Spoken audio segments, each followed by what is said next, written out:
नमस्कार दोस्तों, मैं धर्मेंद्र कुमार मीना, असिस्टेंट प्रोफेसर राजनीति विज्ञान। आज अपना अध्ययन का विषय है वित्त आयोग। वित्त आयोग भारत में संघात्मक शासन व्यवस्था को अपनाया गया है।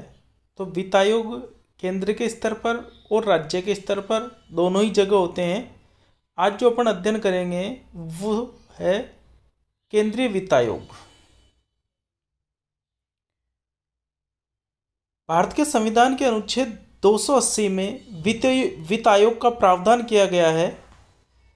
280 के अंतर्गत कहा गया है कि संविधान के प्रारंभ होने से 2 वर्ष के भीतर और उसके बाद प्रत्येक 5 वर्ष की समाप्ति पर या उससे पहले राष्ट्रपति द्वारा आवश्यक समझा जाता है तो एक वित्त आयोग का गठन किया जाएगा। मतलब संविधान लागू हुआ, उसके 2 वर्ष के भीतर और उसके बाद में प्रत्येक 5 वर्ष की अवधि पर राष्ट्रपति द्वारा एक वित्त आयोग का गठन किया जाता है।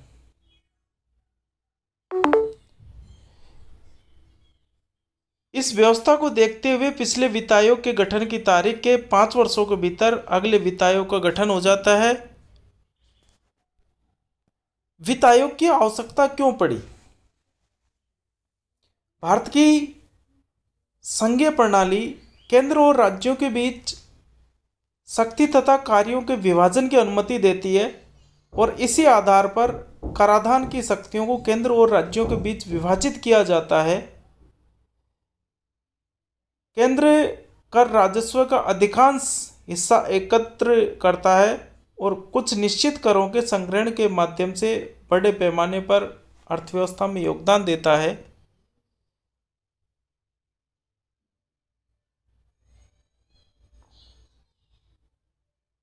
स्थानीय मुद्दों और जरूरतों को निकटता से जानने के कारण राज्यों की यह जिम्मेदारी है कि वह अपने क्षेत्र में लोकहित का ध्यान रखें। हालांकि इन सभी कारणों के चलते कभी कभी राज्य का खर्च उनको प्राप्त होने वाले राजस्व से कहीं अधिक हो जाता है। विशाल क्षेत्रीय असमानताओं के कारण कुछ राज्य दूसरों की तुलना में पर्याप्त संसाधनों का लाभ उठाने में असमर्थ है। इन असंतुलनों को दूर करने के लिए वित्त आयोग राज्यों के साथ साझा किए जाने वाले केंद्रीय निधियों की सीमा निर्धारित करने की सिफारिश करता है। कुल मिला के केंद्र और राज्यों के मध्य जो कर या जो आय है उसके विभाजन को लेके या जो टैक्स जनता के द्वारा वसूला जाता है उसका कितना हिस्सा केंद्र का होगा, उसमें से कितना हिस्सा राज्य का होगा, इसके निर्धारण के लिए वित्त आयोग की आवश्यकता है और इसी के लिए वित्त आयोग का गठन किया जाता है। वित्त आयोग के कार्य क्या है? भारत के राष्ट्रपति को यह सिफारिश करना कि संघ एवं राज्यों के बीच करों की शुद्ध प्राप्तियों को कैसे वितरित किया जाए एवं राज्यों के बीच ऐसे आगमों का आवंटन कैसे किया जाए। वित्त आयोग का मेन कार्य क्या हो गया? केंद्र और राज्यों के बीच जो करों से जो राजस्व प्राप्त हो रहा है उसका किस प्रकार से आवंटन किया जाए। वित्त आयोग का कार्य निर्णय लेना है कि अनुच्छेद 275 के तहत संचित निधि में से राज्यों को अनुदान सहायता दिया जाना चाहिए या नहीं। राज्य वित्त आयोग द्वारा की गई सिफारिशों के आधार पर पंचायती और नगरपालिकाओं के संसाधनों की आपूर्ति हेतु राज्य की संचित निधि में संवर्धन के लिए आवश्यक कदमों की सिफारिश करना। राष्ट्रपति द्वारा प्रदत्त अन्य कोई विनिर्दिष्ट कार्य जो देश के सुदृढ़ वित्त के लिए आवश्यक हो। वित्त आयोग अपनी रिपोर्ट राष्ट्रपति को सौंपता है, जिसे राष्ट्रपति संसद के दोनों सदनों के समक्ष रखवाता है। प्रस्तुत सिफारिशों के साथ स्पष्टीकारक ज्ञापन भी रखवाना होता है ताकि प्रत्येक सिफारिश के संबंध में हुई कार्रवाई की जानकारी हो सके। वित्त आयोग द्वारा की गई सिफारिशें सलाहकारी प्रवृत्ति की होती है, उन्हें मानना या न मानना सरकार की इच्छा पर निर्भर होता है। अब तक 15 वित्त आयोगों का गठन किया जा चुका है। 22 नवंबर 2017 को 15वें वित्त आयोग के गठन को मंजूरी दी गई केंद्रीय मंत्रिमंडल के द्वारा।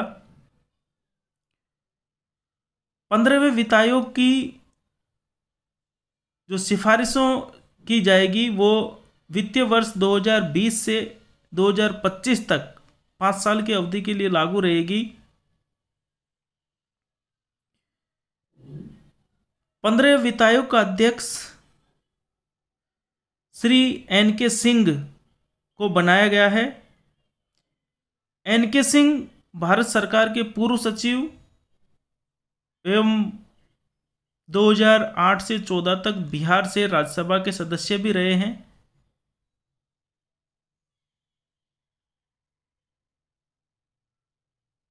पंद्रहवें वित्त आयोग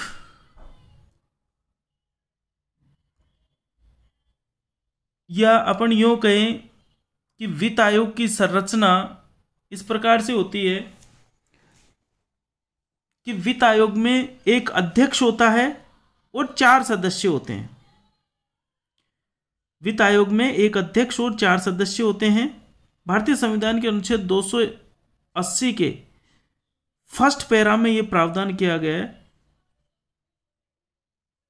कि वित्त आयोग का गठन एक अध्यक्ष और 4 अन्य सदस्यों से मिलकर होगा।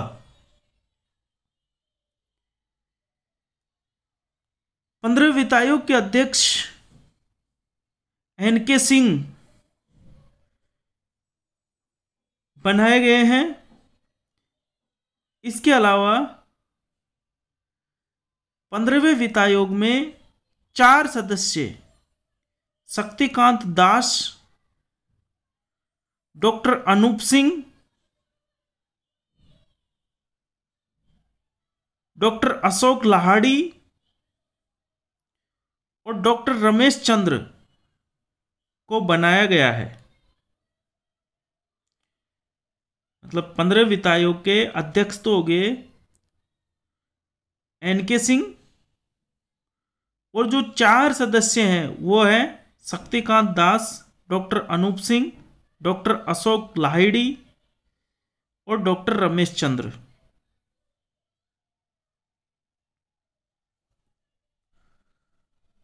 पंद्रहवें वित्त आयोग के विचार के लिए संदर्भ की बातों से केंद्र की सहकारी संघवाद पर संदेह जताया जा रहा है। 15वें वित्त आयोग द्वारा 2011 की जनगणना को ध्यान में रखते हुए राज्यों के बीच संसाधनों का आवंटन किए जाने की अनुशंसा की गई। वर्तमान में इस हेतु 1991 की जनगणना का उपयोग किया जाता था। इससे जनसंख्या के जो ये नए आंकड़े 2011 के जो ये काम में लिए जाएंगे, इससे उत्तरी और दक्षिणी राज्यों के मध्य विवाद का एक गंभीर मुद्दा उभर रहा है, क्योंकि दक्षिण के राज्यों में अपनी जनसंख्या को नियंत्रण किया है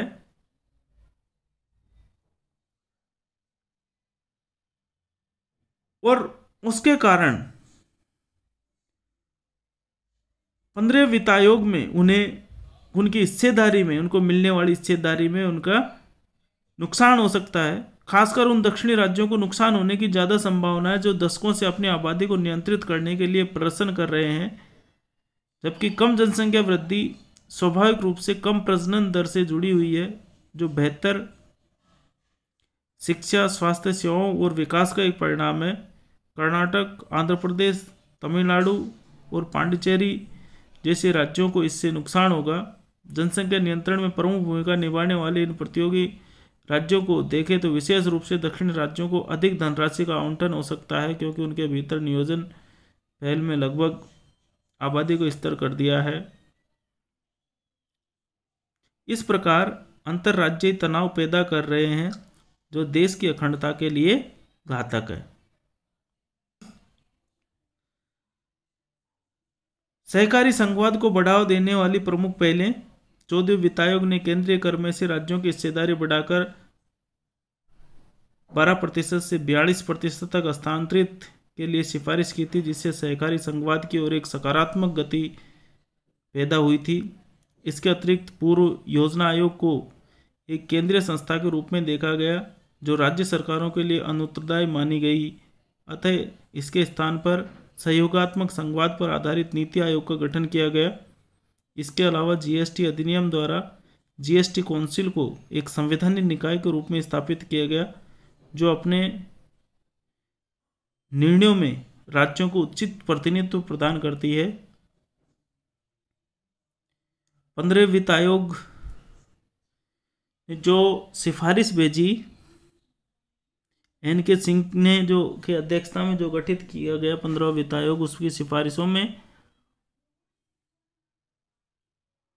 प्रमुख थी कि राज्यों की हिस्सेदारी 41% की है।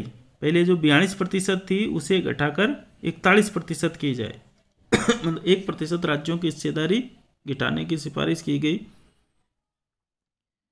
राज्यों की हिस्सेदारी में हो रही कटौती साधारणतया पूर्ववर्ती जम्मू कश्मीर राज्य के हिस्से के बराबर है, जो कि 0.85% थी।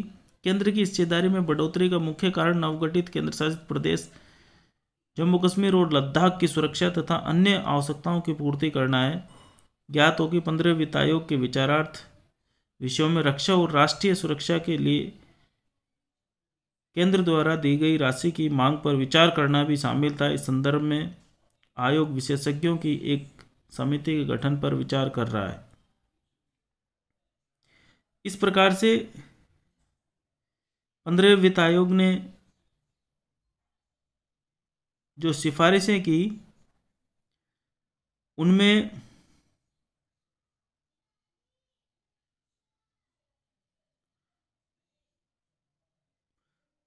प्रमुख रूप से वित्तीय आयोग ने वित्तीय वर्ष 2020-21 के लिए स्थानीय निकायों को अनुदान के रूप में 90,000 करोड़ रुपए देने की सिफारिश की, जो कि अनुमानित विभाजन योग्य राजस्व का 4.31% है। इसके अतिरिक्त वित्त आयोग ने जीएसटी के क्रियान्वयन को लेकर रिफंड में देरी और पूर्वानुमान की उपेक्षा कर संग्रह में कमी जैसी कुछ चुनौतियों का भी उल्लेख किया। इस प्रकार अपन ने देखा कि वित्त आयोग का गठन